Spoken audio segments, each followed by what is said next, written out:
Como pudimos observar en el sermón, hoy iniciamos una nueva serie de lecciones.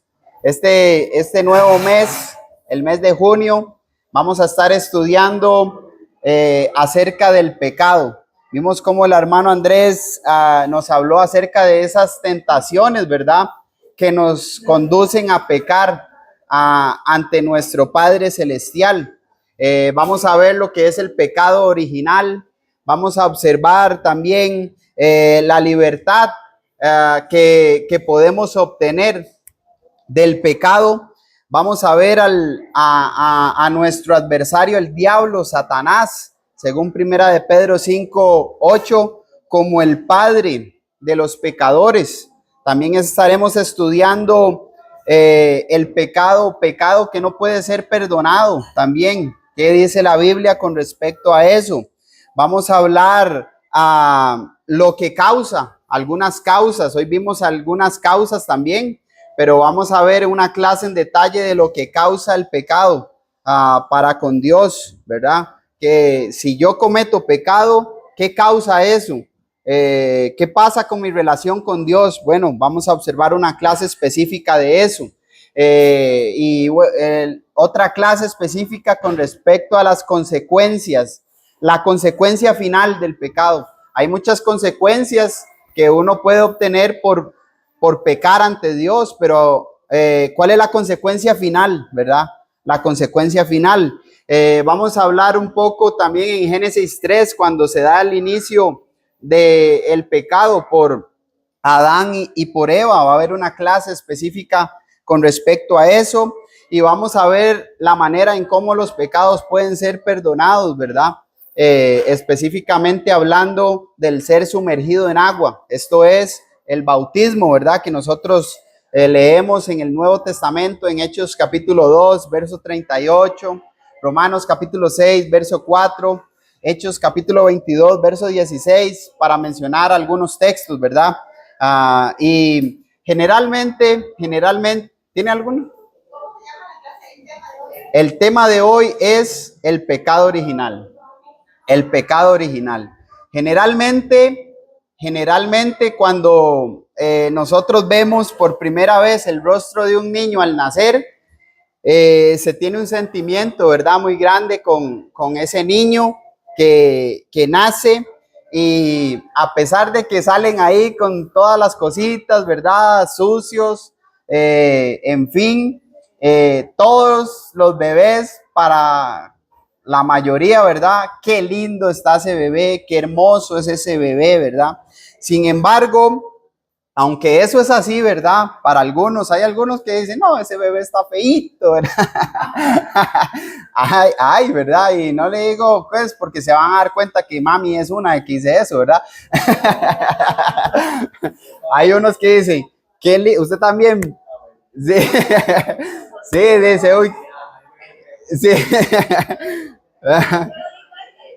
ajá, sí, pasa, ¿verdad?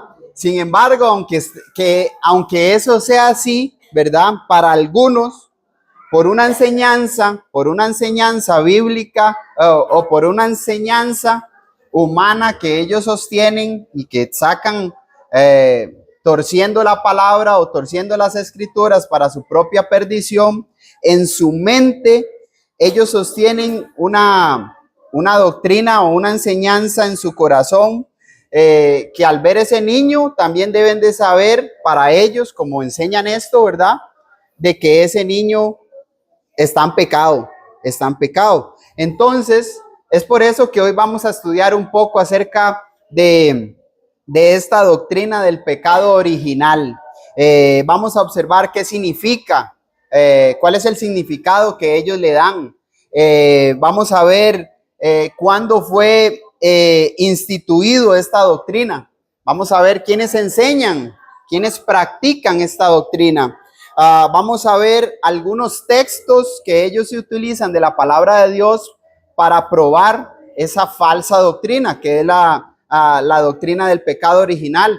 Después vamos a ver, bueno, qué dice la Biblia, cuál es el significado de este sustantivo pecado. Vamos a ver ¿Qué enseña el Antiguo Testamento acerca del pecado? ¿Qué enseña el Nuevo Testamento acerca del pecado? Y vamos a dar una breve explicación de esos textos que ellos utilizan para probar esa falsa doctrina. Así que, en primer lugar, vamos a ver cuál es la enseñanza del pecado original. Bueno, el pecado original, básicamente, usted puede ir al catecismo, ¿verdad?, de la Iglesia Católica, que declara lo siguiente, y leo y cito textualmente: puesto que nacen con una naturaleza humana caída y manchada por el pecado original, los niños necesitan también el nuevo nacimiento en el bautismo para ser librados del poder de las tinieblas y ser trasladados al dominio de la libertad de los hijos de Dios, a la que todos los hombres son llamados. Esto, bueno, está en el catecismo, en la página 1250. Y ellos lo que aluden es que Adán, el primer hombre, cometió un pecado, ¿verdad?, el que todos nosotros conocemos. Ese pecado que ellos le llaman el pecado original se transmite por generación, ¿verdad? Es una condición en la cual el niño, la niña, nace. Esto quiere decir que todos los seres humanos que nacen privados de la gracia, y solamente hay dos que no. ¿Quiénes creen ustedes que ellos dicen que no nacieron así? María es una, ¿verdad? Y el otro, Jesús. Entonces ahí vamos viendo cómo de una falsa doctrina se van derivando muchas cosas. Número uno, que el pecado se transmite, ¿verdad? Se transmite en el sentido de que lo estoy heredando, yo se lo transmito al otro. Después, para que eso sea, para que ese niño tenga la gracia de Dios, ellos llaman, por eso necesitan el bautismo de infantes. Pero hoy solo nos vamos a ocupar en eso. Y aparte está lo de María, ¿verdad? Que es, por eso llaman siempre virgen, la Santísima María, ¿verdad? Porque ellos aluden que María no pecó, ¿verdad? No pecó. Pero eso también es otro tema que uno puede tratar. Pero bueno, ¿cuándo fue instituido eso?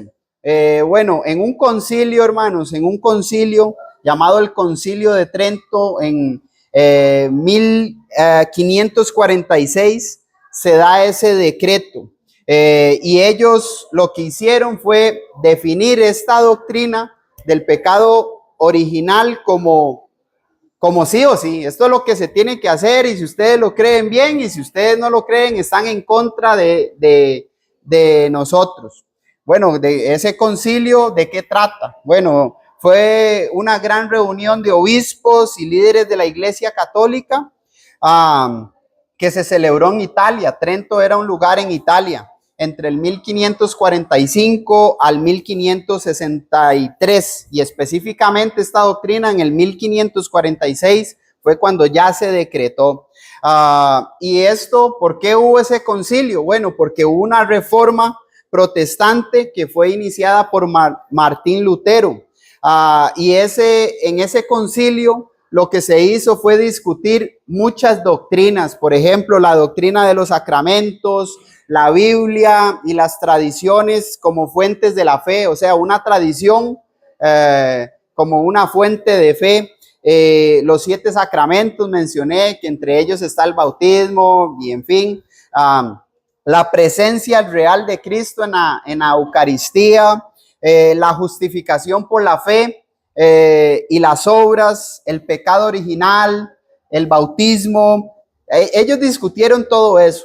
En 1546, en este concilio de Trento, ellos establecieron el pecado original como un dogma, es algo que se tiene que hacer sí o sí. Entonces, lo que hizo este concilio fue marcar el inicio de la contrarreforma. A ellos se les puso una reforma, ¿verdad?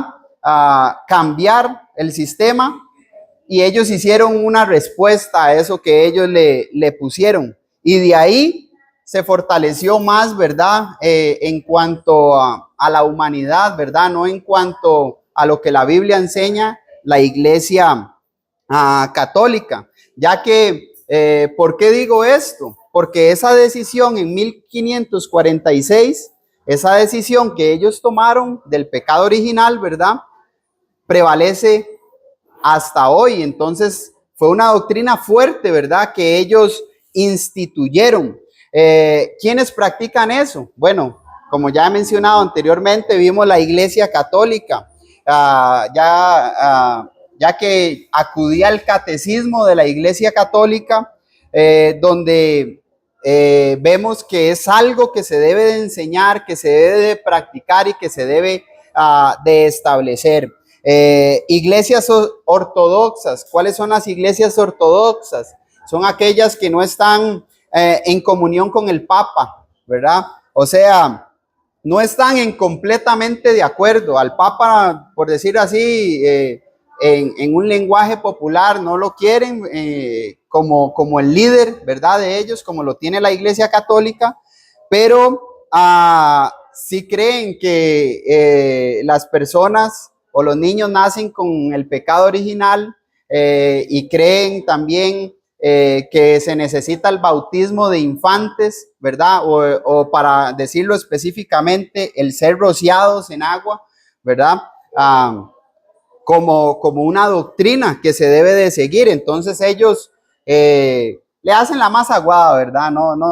Se hacen la más aguada, practican algunas cosas y otras no. Están las iglesias protestantes también, que son las iglesias que fueron separadas o que salieron separadas de la Iglesia Católica por esa reforma protestante que inició con Martín Lutero y las 95 tesis, ¿verdad? Que él pegó ahí en la puerta en 1517. Entonces, de estas iglesias protestantes salen un montón, hermanos, salen un montón de denominaciones, ¿verdad?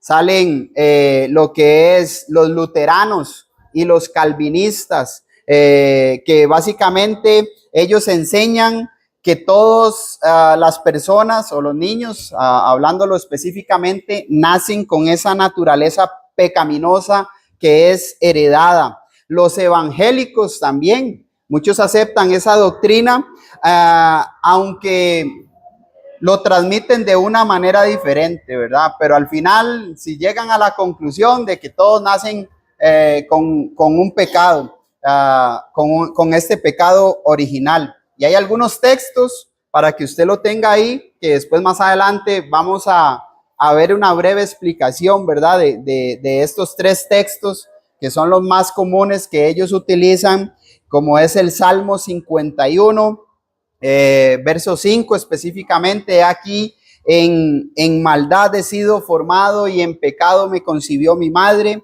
Romanos capítulo 5 verso 12: por tanto, como el pecado entró en el mundo por un hombre y por el pecado la muerte, así la muerte, dice, se traspasó a todos los hombres por cuanto todos pecaron. Romanos capítulo 7, específicamente del versículo 7 al 25. Y este es un texto muy fuerte que los calvinistas enseñan acerca del pecado original, que es una condición caída, ¿verdad? Y corrupta de toda la naturaleza humana, que es heredada por Adán, según lo que ellos enseñan, ¿verdad? No quiero que piensen que la Iglesia de Cristo o que la Biblia enseña esto. Nada más estamos viendo qué es lo que ellos enseñan, cómo se define, ¿verdad? ¿Quiénes lo practican? ¿Por qué lo hacen? ¿Dónde fue instituido? Para ahora sí empezar a ver qué es lo que dice la Biblia. ¿Qué es lo que dice la Biblia? Que eso es lo más importante que nosotros tenemos que considerar. Bueno, en primer lugar vamos a ver qué es el pecado. Recuerde que la clase o el título de esta clase es el pecado original. Cuando hablamos de pecado, hermanos, esto se deriva de varias palabras. Por ejemplo, en el Antiguo Testamento viene de una raíz hebrea que lo que significa es errar, faltar o hacer descarriar, defraudar, básicamente. Y también viene de un sustantivo, hermanos, del hebreo, que significa una ofensa, una ofensa. En el griego, el Espíritu Santo utilizó otro sustantivo, hermanos, que es hamartía, que básicamente lo que significa es errar en el blanco, ¿verdad? Como ahí nosotros, bueno, los niños tienen un juego, ¿verdad? Que es donde tiran la bola y tienen que tratar de pegar en el punto del centro. Ahí es donde está. Es errar, ¿verdad? En esa dirección, es errar. Hay un léxico que se utiliza mucho en el inglés, que es laonira. Él dice que es obrar. Básicamente, el pecado es obrar contra la voluntad y la ley de Dios, es desviarse del camino de la justicia y el honor. Y hermanos, este sustantivo en lo que es en el Nuevo Testamento aparece 573 veces, en cuanto mencionándolo como pecado o como pecador o como pecados en general, ¿verdad? Que se mencionan. Y la Biblia, hermanos, en el Antiguo Testamento menciona muchas cosas con respecto al pecado. Y quiero mencionar algunas, así como también quiero mencionar algunas de lo que la Biblia enseña en el Nuevo Testamento acerca del pecado. Número uno, hermanos, en el Antiguo Testamento, la Biblia nos enseña que los niños no llevan el pecado de los padres. Usted puede leer en Éxodo capítulo 32, versos 32 y 33, donde el escritor Moisés, inspirado por el Espíritu Santo, dijo que perdones ahora su pecado, y si no, ráeme ahora de tu libro que has escrito. Deuteronomio, usted sigue en el capítulo 24, verso 16, dice que los padres no morirán por los hijos, ni los hijos por los padres. Cada uno va a morir por su propio pecado.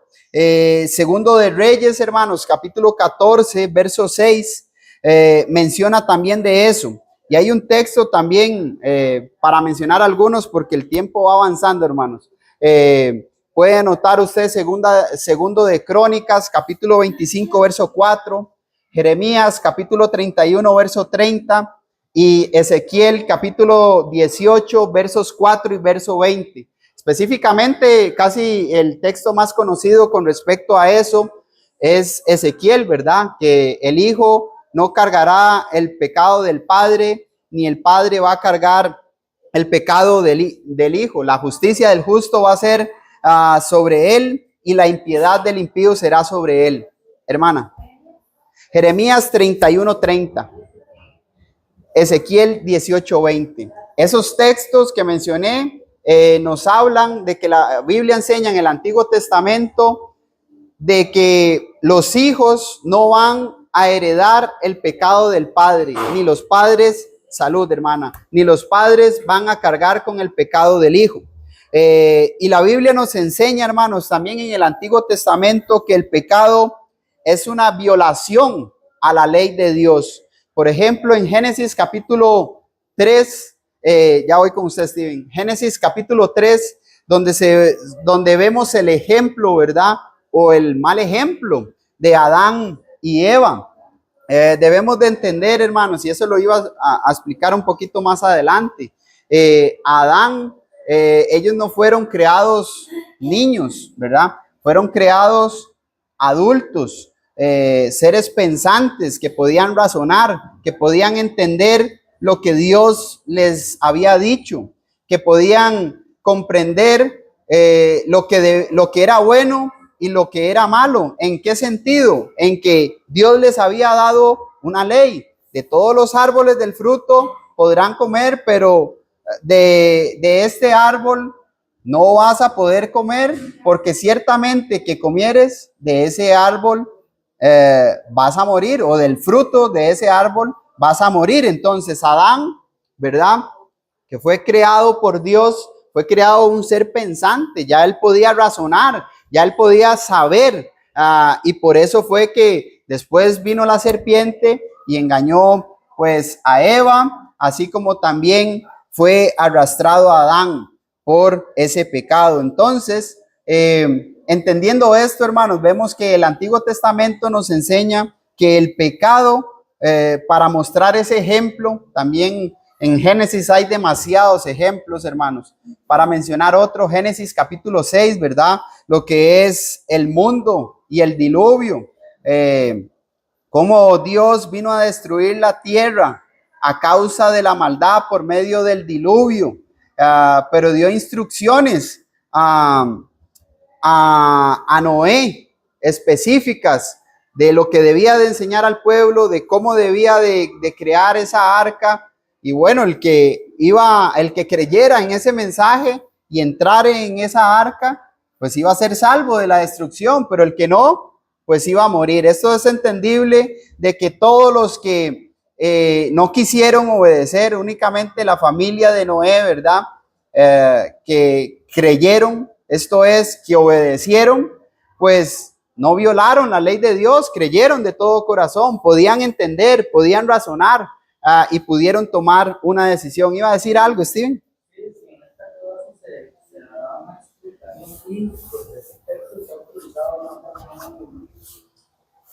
Correcta, 20, 5, lo dice Jehová tu Dios, fuerte, celoso, que invita a mandar a los padres o de los hijos hasta la eternidad. Ese también se menciona, si no me equivoco, es en Romanos capítulo 7, ¿no? No sé, puedo buscarlo, pero no sé, no voy a dar un detalle de eso, nada más ahora se menciona, ¿verdad? Pero es importante y pueden tenerlo ahí como referencia. Voy a seguir avanzando con la clase. En el Antiguo Testamento hay otras cosas que se menciona con respecto al pecado. Por ejemplo, el pecado es una acción que se origina, hermanos, en la mente, en el corazón del hombre. Por ejemplo, en Proverbios capítulo 24, verso 9, la Biblia enseña que el pensamiento del necio es pecado. Una persona necia, hermanos, es aquella que es perversa, que es insensata, que no considera la evidencia, básicamente, que sabe lo que tiene que hacer y no lo hace. Y lo que estamos viendo es que en el Antiguo Testamento el pecado es una acción, hermanos, que una persona de edad responsable debe de tomar. Aparte, o toma. Por eso es que el proverbista también, utilizando Proverbios capítulo 4, versos 20 al 23, nos dice: sobre toda cosa guardada, guarda tu corazón, porque de él mana la vida. ¿Y cómo hace eso? Bueno, si usted lee versículos anteriores a ese Proverbios capítulo 4, verso 23, del versículo 20, él dice cómo uno puede guardar el corazón, inclinando el oído a las palabras del Señor, no apartándose de las razones del Señor, guardando las palabras. Esto significa poniéndolas en práctica en el diario vivir. Aparte, hermanos, hay algo muy importante también que el Antiguo Testamento nos enseña con respecto al pecado. Nos enseña que los deseos y las intenciones de corazón del hombre son malos desde su juventud. Génesis capítulo 8, hermanos, verso 21 nos enseña específicamente acerca de eso. Y hay muchas cosas más, hermanos, muchas cosas más que nos enseña el Antiguo Testamento, hermanos, con respecto al pecado, pero voy a ir avanzando porque ocupo mencionar algunas del Nuevo Testamento para explicar esos textos que mencioné anteriormente, que ellos utilizan para así poder tener una defensa, ¿verdad? Tener qué es lo que la Biblia enseña con respecto a esos textos de la Biblia. Obviamente el Antiguo Testamento, hermanos, nos menciona cuál es la solución al pecado, y la solución al pecado siempre es Cristo. En cada libro del Antiguo Testamento, en los 66, usted puede darse cuenta, hermanos, cómo cada libro usted puede ver, podemos ver a Cristo, hermanos, leyendo esos relatos o estos libros, hermanos, en cada libro del Antiguo Testamento. En el Nuevo Testamento, bueno, la Biblia nos enseña que el pecado es violar la ley de Dios. Primera de Juan capítulo 3, verso 4. Hacer algo, hermanos, eso significa hacer algo que Dios prohíbe. Y para nosotros poder hacer algo, hermanos, debemos de razonar, debemos de entender. No podemos infringir una ley que yo no conozco, que yo no sé. Por eso el juicio de Dios va a ser justo. ¿En qué sentido? En que todos van a conocer o todos conoceremos, hermanos, lo que debemos de hacer o lo que debimos de hacer y lo que no debimos de hacer. Y cada uno va a recibir su recompensa conforme a lo que hicimos, de acuerdo a la justicia de Dios, que es su palabra. En el Nuevo Testamento, la Biblia nos enseña que todo lo que no se hace con fe y todo lo que no procede de fe es pecado. Romanos capítulo 14, verso 23, nos enseña esto. En ese contexto, hermanos, el apóstol Pablo lo que hace, está hablando a la iglesia en el sentido de que no debían de poner una ley donde no había ley. Por eso en Romanos capítulo 14, verso 1 dice: recibir al débil en la fe, pero no para contender sobre opiniones, hermanos, porque la opinión siempre nos va a dividir, pero la doctrina del Señor siempre nos va a unir. El judío lo que estaba haciendo era juzgando al gentil por lo que comía, y ellos no habían sido transformados todavía por la gracia de Dios. Algunos, ¿verdad?, no habían sido transformados. Por eso el apóstol Pablo le dice: no se juzguen por opiniones, sigan lo que contribuye a la paz y a la mutua edificación. Romanos capítulo 14, verso 19, así como Romanos capítulo 15, verso 12. Bueno, estamos viendo lo que habla el Nuevo Testamento, o algunas cosas, hermanos, de lo que habla el Nuevo Testamento con respecto al pecado. Número 1, que es infringir la ley de Dios. Número 2, hacer las cosas sin fe, ¿verdad? Todo lo que no proviene de fe es pecado. Esto es, sin una instrucción de Dios, sin obediencia a lo que Dios dice. También la Biblia nos enseña en el Nuevo Testamento que el que sabe hacer lo bueno y no lo hace, le es pecado. Santiago capítulo 4, verso 17. Y para Santiago, hermanos, solo en el contexto del capítulo 4, usted y yo nos podemos dar cuenta de qué es hacer lo bueno. ¿Qué es hacer lo bueno para Santiago? Bueno, usted empieza a leer, hermanos, desde el versículo o toda la carta. Usted pregunta: ¿qué es hacer lo bueno? Y usted verá muchas acciones, pero solo en el capítulo 4, hermanos: pedir de acuerdo a la voluntad de Dios y no pedir para con mis deleites. El no ser amigo del mundo, ¿verdad?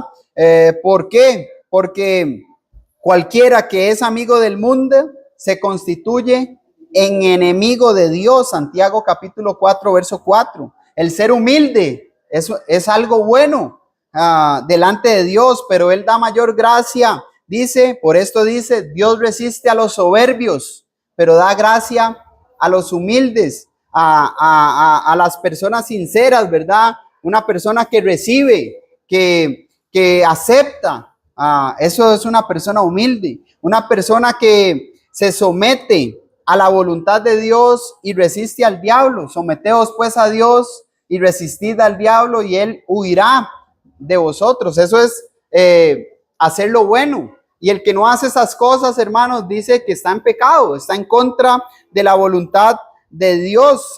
Ser una persona constante, una persona que no sea de doble ánimo. Una persona de doble ánimo, hermanos, dice que es inconstante en todos sus caminos. Si soy inconstante en todos mis caminos, no estoy haciendo lo bueno. Y si no estoy haciendo lo bueno, estoy en pecado, ¿verdad? Delante de Dios. Humillarse, ¿verdad? Delante del Señor. Para Santiago es hacer lo bueno. Humillados delante del Señor y Él os exaltará. Humillarse es tener respeto, es respetar, es conocer mi condición, la condición de Dios, lo alto, lo sublime, y la condición de nosotros, que por gracia, ¿qué seríamos de Él? ¿Usted va a decir algo, hermano?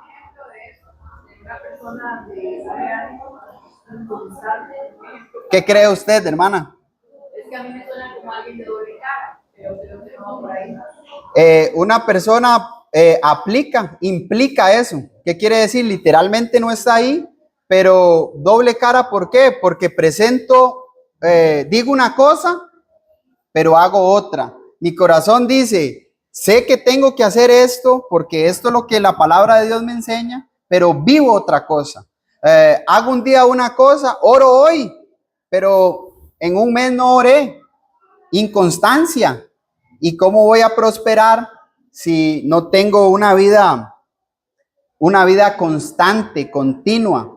Y eso es lo que Santiago nos dice. El hombre que es de doble ánimo, un día sí lo hago, otro día no. Un día me congrego, otro día no me congrego. Un día oro, otro día no oro. En fin, seguimos, hermanas, espero haberles respondido. El murmurar, hermanos, del hermano. Dice, hermanos, no murmuréis los unos de los otros, porque el que murmura del hermano y juzga al hermano, murmura de la ley y juzga a la ley. Pero si tú que juzgas a la ley, no eres hacedor de la ley, sino juez. Santiago capítulo 4, verso 11. Entonces, el murmurar del hermano no es algo bueno, ¿verdad? Delante de Dios. No murmurar del hermano. Murmurar es hablar suave, suavecito, o sea, callado, atrás, a espaldas.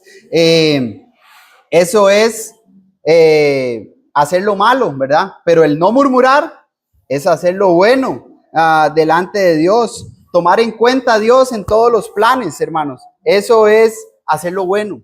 Y también nos enseña el Nuevo Testamento que toda injusticia es pecado. Primera de Juan capítulo 5 verso 17 dice, toda injusticia es pecado. El antónimo de injusticia, hermanos, ¿qué sería? Justicia, lo que es recto, un sinónimo de la fe, hermanos. En Hebreos capítulo 13, usted puede ver sinónimos de la fe, la doctrina del Señor, los caminos rectos del Señor, la fe, la palabra de Dios. Entonces, el vivir una vida que no es de acuerdo a la voluntad de Dios, practicando, haciendo lo que no es recto, es injusto delante de Dios. Y si usted lee el contexto, hermanos, también habla específicamente también acerca del tratar mal a un hermano, del no amar al hermano, un montón de cosas, hermanos, que nosotros aprendemos de esto y observamos que toda la palabra de Dios es justa. El salmista dice, tu palabra es justa, tu palabra es recta. Salmo 119, verso 197. Por lo tanto, hermanos, la Biblia enseña en el Antiguo Testamento y en el Nuevo Testamento que el que practica el pecado, podemos llegar a la conclusión, está en contra de la voluntad de Dios, es del diablo, como nosotros observamos ahí en Primera de Juan, capítulo 3, verso 8. El que practica el pecado es del diablo. Ahora, vamos a algunos textos para mencionar en estos breves minutos que tenemos, hermanos. El Salmo 51:5, ¿verdad? Que he aquí en pecado o en maldad he sido formado y en pecado me concibió mi madre. Recuerde que ese es un texto que utilizan para probar lo del pecado original. Este texto, en primer lugar, debemos de entender que nos está hablando no del pecado de ningún niño, ni del pecado original. Leyendo, nosotros nos podemos dar cuenta que este texto está hablando del pecado de David, ¿verdad? Y por eso usted ve leyendo, hermanos, es un hermoso salmo, de hecho, para leer, para orar, para llevarlo en nuestras oraciones y en nuestra práctica también. Usted ve los pronombres que él utiliza, David, aquí. Borra mis rebeliones, lávame más y más de mi maldad, límpiame de mi pecado, reconozco mis rebeliones, reconozco mi pecado. Son pronombres, hermanos, que utiliza David para referirse a él y no al pecado original ni no al pecado de nadie. Eso en primer lugar. En segundo, debemos de entender de por qué David, ¿verdad? ¿Por qué David hace referencia al momento en que fue formado en el vientre de la madre, ¿verdad? En pecado me concibió mi madre. Entonces dice, ahí está, agarran ahí y los niños ya nacen en pecado, aplicación directamente al texto. Pero hermanos, debemos de entender, y más que todo también en los salmos o en los libros de los salmos, recuerde que son varios libros que se constituyen ahí pues en uno, y debemos de entender una de las partes de la interpretación bíblica, hermanos, que son el uso, hermanos, de las figuras literarias. Debemos de entender las figuras literarias que se usan en el texto, ¿verdad? Para no sacar un texto fuera de su contexto. Y la figura que se utiliza aquí, hermanos, es una hipérbole. Una hipérbole es una exageración. Y en muchas partes, hermanos, de la Biblia, eso es una figura literaria que se utiliza comúnmente. Por ejemplo, en Job, capítulo 31, verso 18, Job, haciendo alusión, ¿verdad? O justificándose delante de Dios del por qué, ¿verdad? Me habían pasado todas estas cosas. Él dice que desde el vientre de la madre, él fue guía de una viuda. ¿En qué sentido? Él lo que está utilizando es una exageración. ¿En qué sentido? Porque podemos decir, bueno, ¿cómo Job desde el vientre fue un guía, ¿verdad? Si no había nacido. Bueno, ese texto no lo tocan, ¿verdad? No lo utilizan. Job 31, 18. Podemos preguntar, bueno, ¿cómo Job fue un guía de la viuda si él no había nacido? Eso es un lenguaje, hermanos, que es una exageración, ¿verdad? Para dar a entender algo. Job lo que estaba hablando era de su integridad, todas las circunstancias que estoy pasando. He sido bueno, ¿verdad? Utiliza una exageración, ¿verdad? Para, por decirlo así, defenderse. Los ruegos de David fueron por sus pecados, hermanos, después de su nacimiento, porque el mismo contexto, hermanos, de los salmos nos enseña esto. Por ejemplo, el Salmo 25, hermanos, versos 7 y 8, dice, de los pecados de mi juventud, hablando David, ¿verdad? Y de las rebeliones de mías en mi juventud, no te acuerdes, haciendo una acción, acudiendo a Dios por misericordia, por su gracia, por su bondad, por los pecados que él específicamente dice desde su juventud, y tomando el contexto general que desde la juventud, hermanos, es que el hombre toma malas decisiones, o como hombres, hablando del género humano, ¿verdad? Hombres y mujeres tomamos malas decisiones delante de Dios, según Génesis 8, ¿verdad? Es desde la juventud, esto es desde una edad, pues, responsable, hermano. Recuerdo, por el hecho de que estemos evangelizando y alguien nos haga la pregunta, ese de la exageración, ¿verdad? Que salmo intencionalmente exagerado. Pero hay otro caso que no sé si lo llegan a mencionar, pero que es el hermano y muy curioso. David es el número 10 en su generación. Y dice la escritura en Deuteronomio 23:2 que no podían entrar bastardos, o sea, hijos no nacidos en un matrimonio constituido, hasta la 10ª generación. O sea, que toda la familia de David no podía entrar a ofrecer ofrendas, a llevar corderos, 10 generaciones. Entonces, la idea que está dejando es que ninguna de mi familia ni de mis ancestros ha podido entrar a adorar porque yo soy el número 10. El número. Todos ellos no pudieron. Y de eso se trata, que ninguna impureza o algún pecado se encuentra en su familia, pero no es algo tan literal que pueda aplicar. Un argumento ahí, otro, hermano, no lo tenía.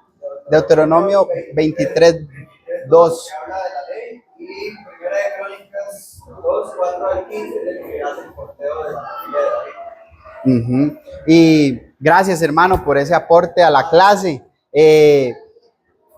Para seguir o para considerar, hermanos, este texto del Salmo 51, hay que considerar también toda la Biblia, hermanos. Por ejemplo, Isaías 49:1, que Jehová lo llamó desde el vientre de su madre. Jeremías capítulo 1, también verso 5, que desde el vientre de la madre fue, antes que naciese, ¿verdad? Ya estaba santificado. Entonces, debemos de entender de que parte, hermanos, de la doctrina del pecado original es que solo Jesús y María, ¿verdad?, nacieron sin pecado. Entonces, ¿qué pasa con Isaías? Que menciona esto, que desde el vientre del madre lo llamó, nació sin pecado. ¿Qué pasa con Jeremías? ¿Verdad? Que desde el vientre de su madre fue santificado. Esos textos pues también nos pueden servir para eso. Si se puede preguntar eso de María, si María nació sin pecado, la mamá de María nació sin pecado o no sin pecado. Ajá. Si María heredaba el pecado, o sea, si el pecado sería heredar el pecado de la mamá. Otra conclusión, ¿verdad? Tome nota, nada más, tome nota. Otra conclusión. Ajá, Lucas capítulo 1, hermanos, usted puede ver cómo ella lo que menciona es: regocíjase mi alma en Dios, dice, y utiliza mi Salvador, es un pronombre, ¿verdad? Entonces, ¿para qué ella quiere un Salvador si ella nació, si no tiene pecado?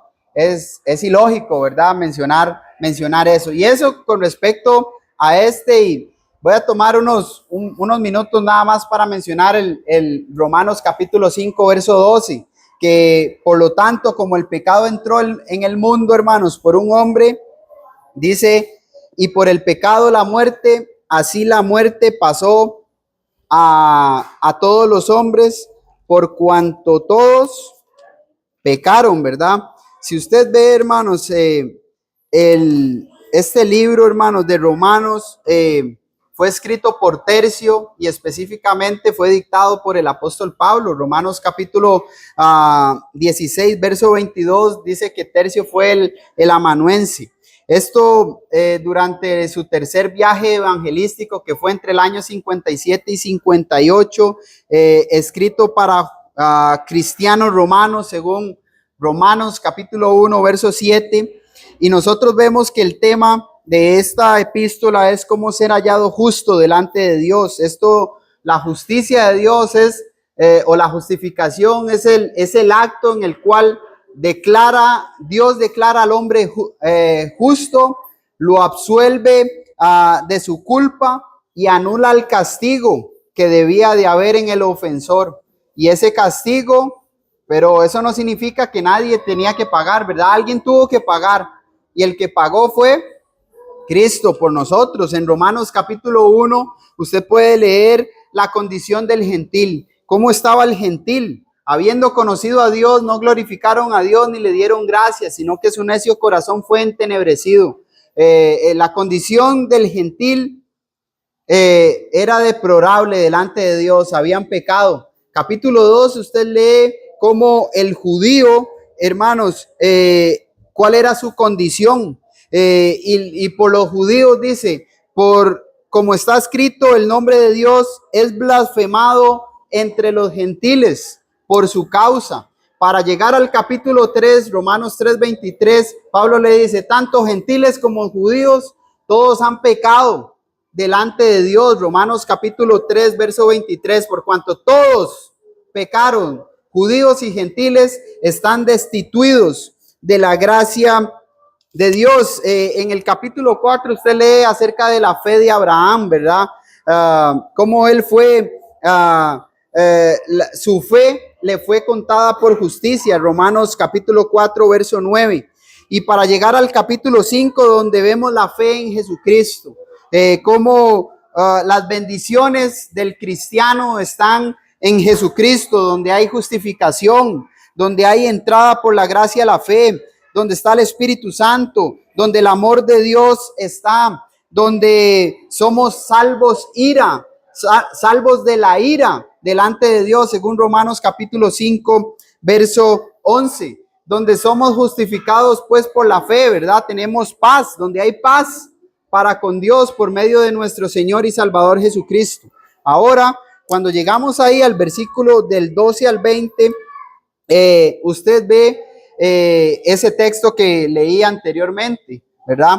Pero debemos de entender, como mencioné, explicando un poco en el Antiguo Testamento, que Adán y Eva, hermanos, fueron creados adultos. Esto es con la capacidad de discernir, con la capacidad de comprender la ley de Dios. Este versículo, hermanos, enseña la consecuencia del pecado. Se extendió a todos los hombres, no porque Adán pecó, sino porque todos hemos pecado delante de Dios. Romanos capítulo 3, verso 23.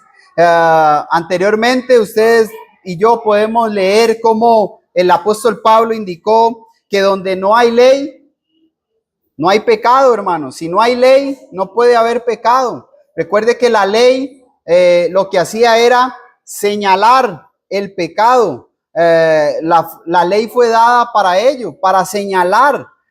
Y ese propósito de la ley, o el propósito, según Romanos capítulo 10, era llevarnos a Cristo, hermanos, a Cristo. Entonces, considerando el significado, hermanos, de lo que es el pecado, tanto en el Antiguo Testamento como en el Nuevo Testamento, que es infringir la ley de Dios, podemos llegar a la conclusión lógica de que un bebé no puede infringir, hermanos, una ley. Tampoco los bebés pueden entender la ley, no la pueden razonar, no la pueden discernir, no la pueden procesar.